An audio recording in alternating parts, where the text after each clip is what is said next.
Hello, this is Rebecca Smith-Aldridge, the Coordinator for Library Sustainability at the Mid-Hudson Library System, and welcome to our latest Mid-Hudson Library System Engage webinar installment. I'm here today with Sue Ray, the Director of the Catskill Public Library, and Jen Dubois, the Program and Outreach Coordinator from the Catskill Public Library. And they're here today to talk about a very innovative program they've been doing that's catching a lot of attention, not only in our system, but across the state, called Follow That Book. So before we get started, I just want to say thank you, Sue and Jen, for joining us today. Thank you for having us. You are welcome, and thank you for having us. We're thrilled to finally shine a spotlight on what you're doing in a way that more people throughout the system can learn what you're doing. But before we get started, I just wanted to invite you to tell us a bit about your library and the communities that you serve, because you serve more than just Catskill, right? We do. So we are a Carnegie Library built in 1901. We're situated just off Main Street, right in the heart of the village of Catskill. We have a branch library location in the hamlet of Palinville. Catskill serves about 12,000 people. Palinville's about 1,000. We are funded by Catskill taxpayers. And the communities that we serve are very different, kind of like a mosaic or a medley or a potpourri. We have some very well-to-do folks, seasonal people, vacationers, and then some very poor kind of hand-to-mouth folks and families who use us. And our service area is rather spread out, so village and town and shops, but also very rural, lots of farmland in our area. And because of the geography of our two locations, we really feel outreach and community engagement is essential. Cool. So it sounds like that is really tied to the Follow That Book program. So could you describe for everyone what the Follow That Book program actually is? Well, the Follow That Book program is a traveling story hour where we have a consistent schedule of meeting times, but we change the place every time. And we go to a different business, other area libraries, and we pop in for an hour, have story hour there on site, and see what they do there. So this sounds pretty non-traditional. Most libraries have their story hours right in the library, in a children's room, or in the library proper. Why did you decide to do this non-traditional program? We, when I started in Catskill, we kind of had a history of failure for traditional story times. One, because we are very hard to get to. We have a lot of hills in Catskill, kind of San Franciscan-like hills. We don't have a parking lot. It makes it very difficult for families and parents and grandparents and strollers to get to us. And we also just wanted to spice things up. Traditional story time in one building every week can get a little dull if it's not done correctly. So our plan anyway was to do more community outreach and engagement, and I kind of have the perfect staff who wanted to do that, who was willing to do that. So I wanted to spice things up and also reach people who could not reach us. We do have a version of that, as Sue said, when it's done well and that consistent story hour is offered, the kids really learn a lot from that and they come to rely on it. And that's what the Tiny Tots program is in Palinville. It's at the library every time. They have the same structured schedule in that the kids know what to count on. They develop a sense of security by understanding that there will be always a craft. There will be always stories, snacks, a song. So with this, it empowers them to feel okay when things are not the same. And when they are going out with their families at this age, every adventure is a new adventure, essentially. So we have the ability to kind of make that fun and exciting instead of scary by keeping certain things consistent and then changing certain things too. So our location is different every time, but it's run much like a preschool environment would be run in the sense that there are stations activities, there's a little bit of autonomy for them, we set them up for success in that they can choose to be at the snack station, which is a favorite, obviously, the coloring station. We always have prints that are made that have to do with what the business is and what the visit is. Station where there's a basket of books or bucket of books that they can take and look at with their grown-up that came with them, or they can read together with us if someone's reading a story. And we have some toys and things that we bring. So the child has a choice within reason. The parameters are set for them. But then because we're out, they also need to learn that sometimes we don't go running across the floor, or we don't, do certain things, and they're just watching the adults in attendance for social cues about what we do in each type of space, and that's one of the program goals as well. So you can see here people moving around our community in all kinds of places, and Sue mentioned that we have a lot of very rural areas and farmland, but it's also the heart of Catskill where we are is very much like a small city in that many of our patrons don't even have cars, and they are walking to us. So the people who have always walked have no problem with walking to get to us, but people are very used to their cars, and at first really were reluctant to come to the library for certain things because, well, I can't park. And we really had to show them that that's not really as true as it seems. And if we were in a city environment, you'd be walking all the time and not even realize it. So now they're really doing that more readily. It's just second nature. Going into December, we'll be going into our 4th year of the program. Jen, that was a great description of it. You touched on a couple of key points, I think, including the benefits of socialization and how kids behave in the public and getting people into the village. Could you guys talk a little bit more about the mission or kind of purpose of this program for you guys?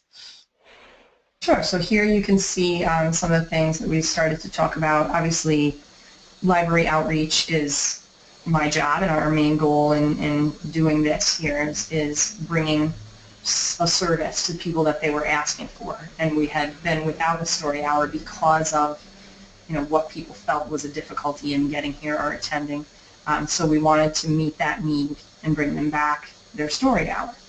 So we were doing that, but we also had seen the opportunity to educate them and bring people sort of another degree of service by providing these, I like to call them social training wheels, for families learning how to get out with small kids. And you go from being an adult who just decides to go for brunch one day, and you just go to brunch, and then all of a sudden you maybe have a baby in tow, or then maybe you have a baby and a toddler in tow, and then maybe you've forgotten your own name and your shoes don't match and you can't see, beyond the tip of your nose.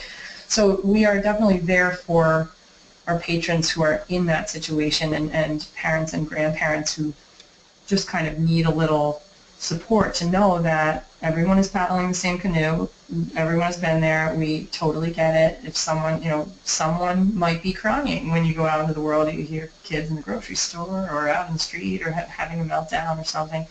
So we try to teach not only the kids how to behave in certain situations, but we also do a little social training for the grown-ups that are with them, and also for the staff in all these different types of environments, that if you have a family come in with kids, here are some tools to put into your toolkit to make everyone's experience a little bit nicer and a little bit better, so that if you do have children, the entire rest of the shop or cafe or gallery or what have you is not completely affected by this bull in a china shop type situation that you often will see with people who are traveling out with small children.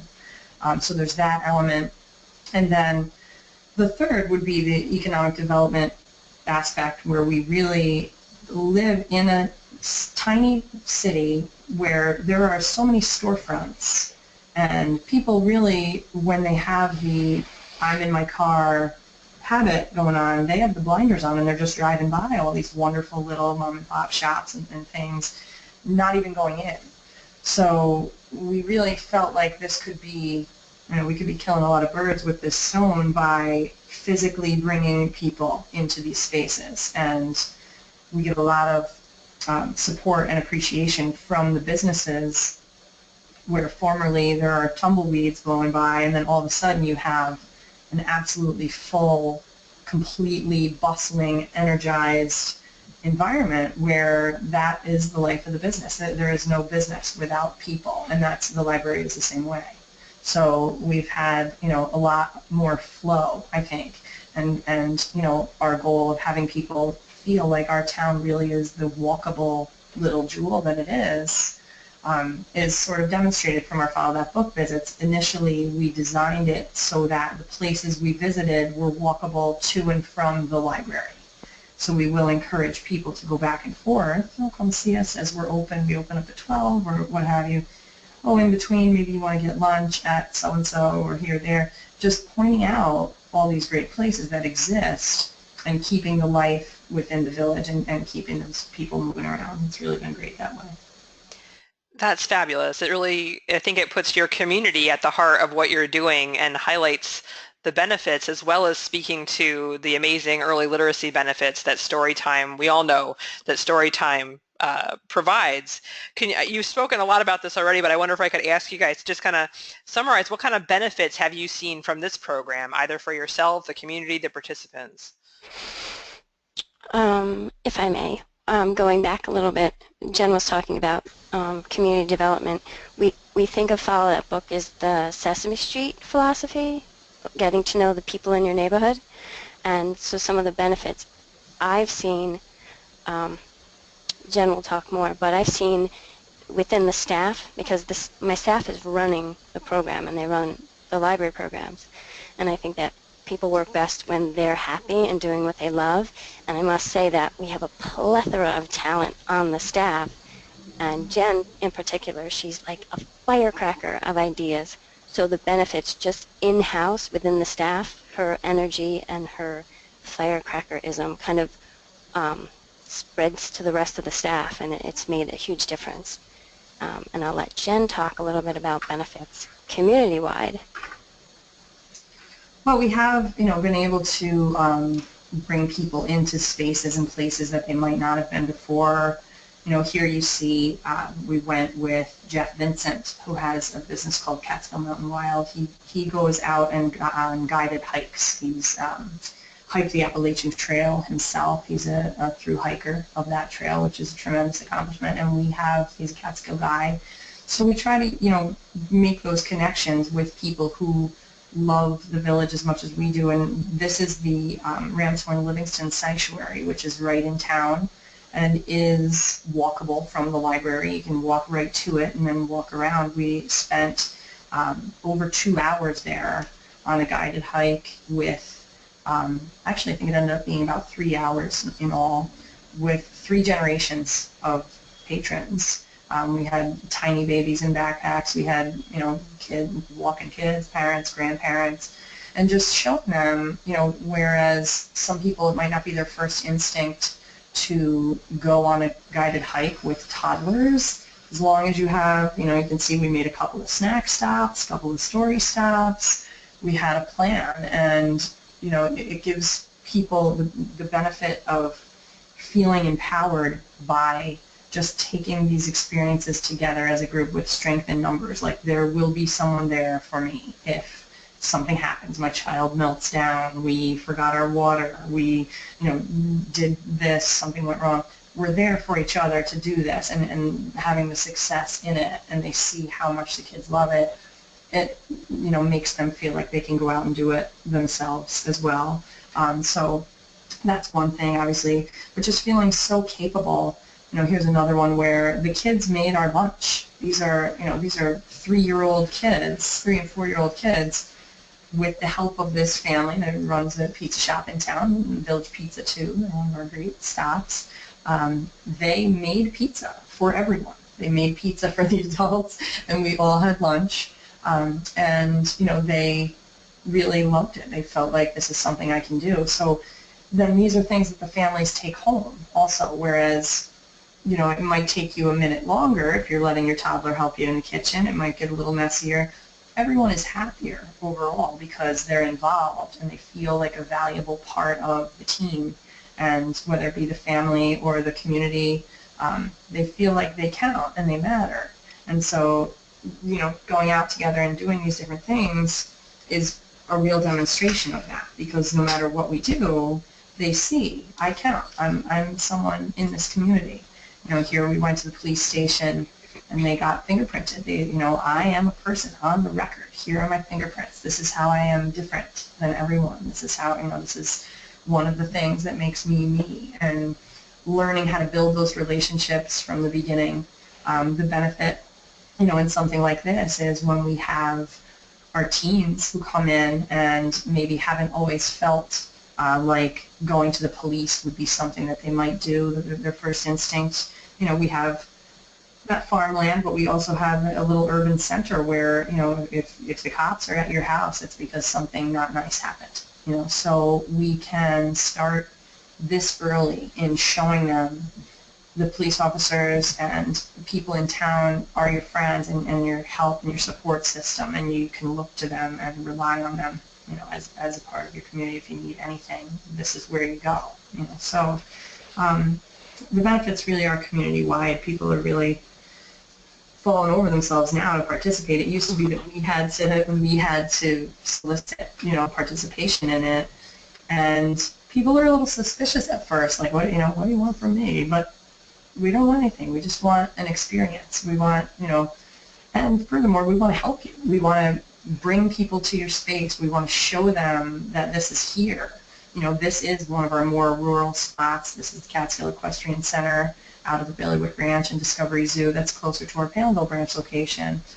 So people aren't just happening by this. It's a destination. You have to be going there in order to find it. So we're showing them, this is here. This is on the map. Get out, find it, go to it, and do it, And, I mean, any one of these horses could have stomped any one of these kids in a second, but they didn't, because they're not like that. They're trained to be gentle. They're very, if you teach your children that you go in with confidence and you're gentle to them, they absolutely will respond in kind. So it was the best thing to see these kids having command and having the self-confidence to, establish that relationship with an animal and that trust, and just feel this is something that I can do. This animal dwarfs me, but I can do this because I've been made to believe that I can do it, and I know I can. So, it's definitely, there are a lot of benefits to it, but we're seeing, now that people really do feel as supported by the program, businesses as well as the families, as we have felt through them supporting us, that we're, working together, and we do this all basically on donations. It's all donation based. So if we take an equestrian class for 15 people, or if we go bowling, that's one of the ones where that was one of those businesses in town where people just kind of forget it's there. They just drive by on the way to the grocery store or something. And this summer at Story Hour, we had 50 children. Mm-hmm. And their parents. So all of those kids brought one or two adults with them. And so if I may, the bowling alley and when we went to the movie theater, they opened up early just for us, which was amazing. Donation of time. Yeah, a lot of the businesses do that. And we started out asking them to, choose. They have the freedom of choice. And would you like us to be there during business hours, or would you like us to kind of be out of the way a little bit? Because having had some experience in entertainment and hospitality and things like that, you know that if you're going into a restaurant and you're taking up 10 tables, no money is being made. So I don't want to ask someone to donate all this, free pizza or pancakes or what have you, and then also take a hit because we're taking up real estate. So we create a dialogue with the businesses and with community members. How would this be the easiest to do? Some things, like the movies, that was best to do in the morning because, number one, these kids go to bed, so you're not going to a 9 o'clock movie. They'll never get the chance to do that. But if you're going to try out a matinee or something like that, they should have had the chance first to see. And the adults should be aware, and this is why, going back to the social training wheels, how loud it is going to be to that child, how dark it is going to seem in there when you are 2 years old, 3 years old, and sometimes it's not about the experience that we want for the child to have. It's about the experience that the child is having. So that's one story that Sue likes in particular is this. We have this little boy who actually he's here pictured on the horse up top. And he has, he's cautious, and that will serve him in his life. It will serve him. When we went to the movies, he did not want to stay. There were things about it that he did not like. And the volume, the darkness, and he was telling his grandparents he wanted to leave. And it's one of the things that we do is coach the adults in the situation through the fact that you want this child to listen to you from day to day, whether it be you're asking them to wash their hands before dinner or pick up their socks from the floor, anything. Let me buckle you into your car seat, things like this. You have to listen to them too. And if they're communicating to you something so clearly and you are not listening, that's why you're not getting listened to when it's time to pick up the toys or when it's time to, whatever it is. So it's the mutual respect also. So we went out into the hallway instead. I wanted him to know that he was being listened to. So we left the theater, and then it was brighter out there, and it wasn't as loud. And then we chatted for a minute. I kind of gave his grandmother a little pep talk about that very thing, and so she was seeing the point, and she was like, okay, we'll go. And in that time that it took us to talk about it, which I knew would happen too, but I needed to bring her out so that she could see what was happening with him, was that he couldn't see the picture anymore. So he moved a little closer to the doorway again. And then he was looking at the screen again. And then she went back in and sat down, and she said, okay, you don't have to come in, but Grandma wants to see it, so I'm going to go and sit down. And then she was back in there again, so he felt a little better, and he went in and he stood by her. And then she said, well, do you want to stand? Are you comfortable? Do you want to sit with Grandma? And he was like, yeah, I'll sit with you. So then there they are back watching the movie again. But because she took the time to listen to him and recognize what he wanted and what he was communicating, they got to have the experience that she wanted them to have because she just had to take a minute to notice all the things that were going on for him. And what I want to just interrupt a minute, what I love about this story and this little man is that today's Follow That book, Jen and Crystal said how he's in, he says it's saying hello, talking to Jen, all involved, talking to everyone, and his growth over the years with Follow That book, and I think it's a big part of his life now.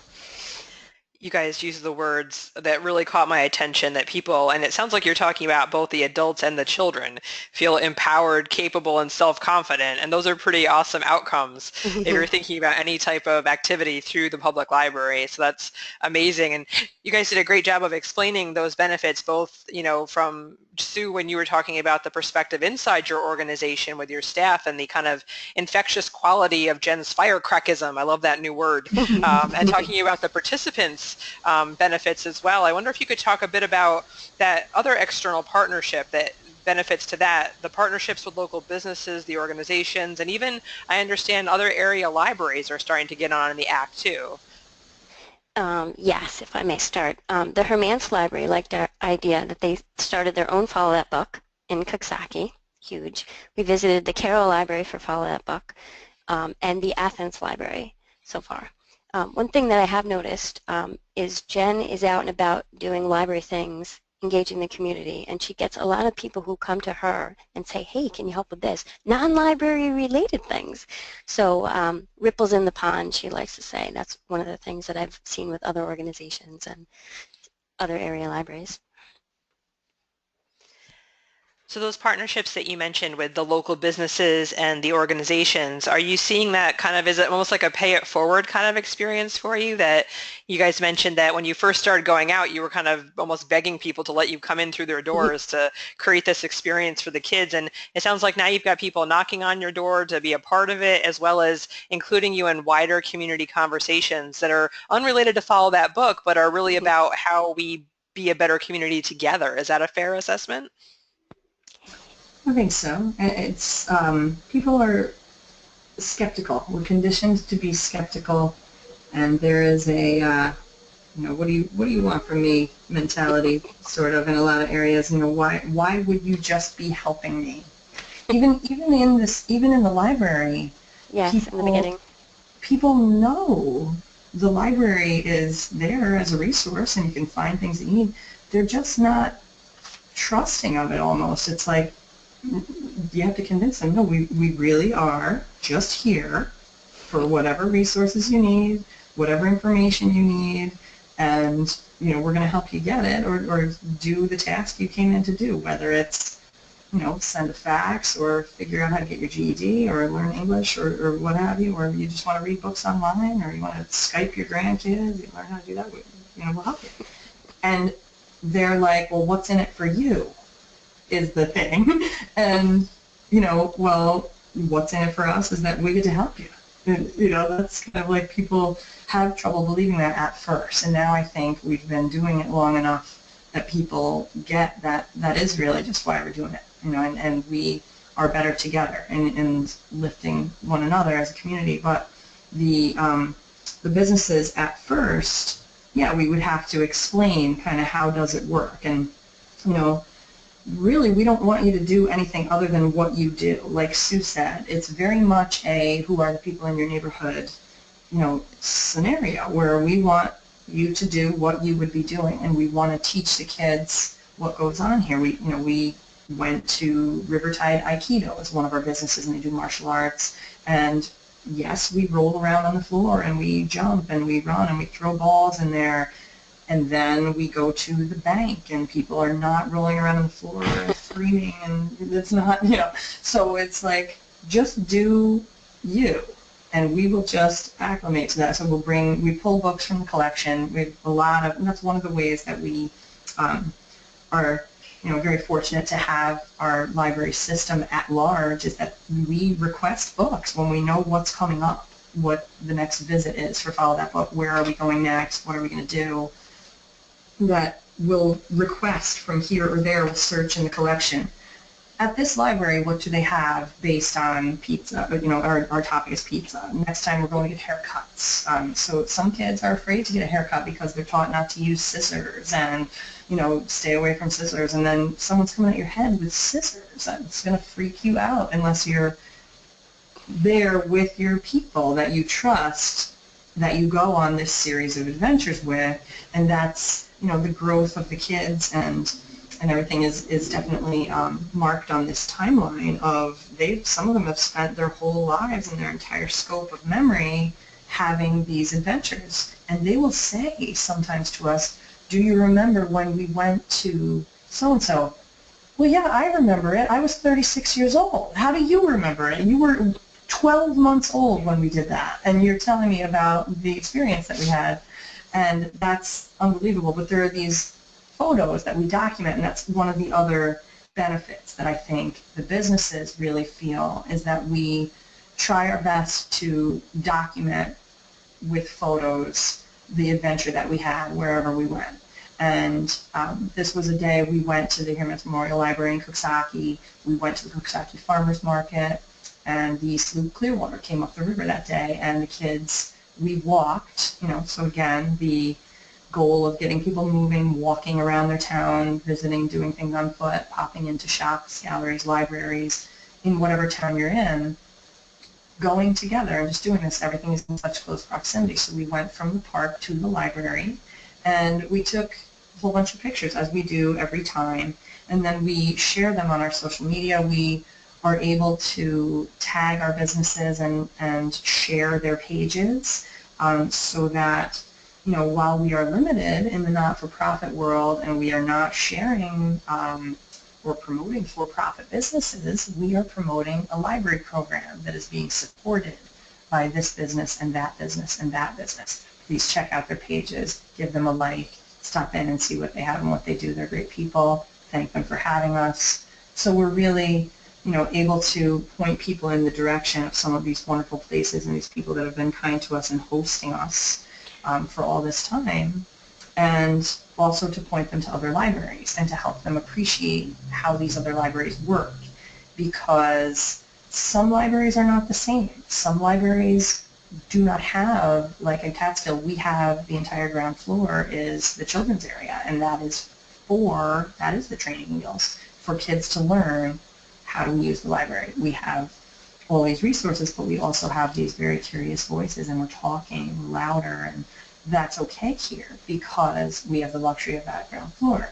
But other libraries that don't have that, or who have, different meeting rooms, some libraries have many meeting rooms, and there's a lot of quiet business going on there, or there are a lot of people who are studying or doing different things that they require a quieter environment. And it's okay for kids to learn that and to appreciate each library for what it is, and the format that it keeps, and its strengths. So we encourage them to see how that works.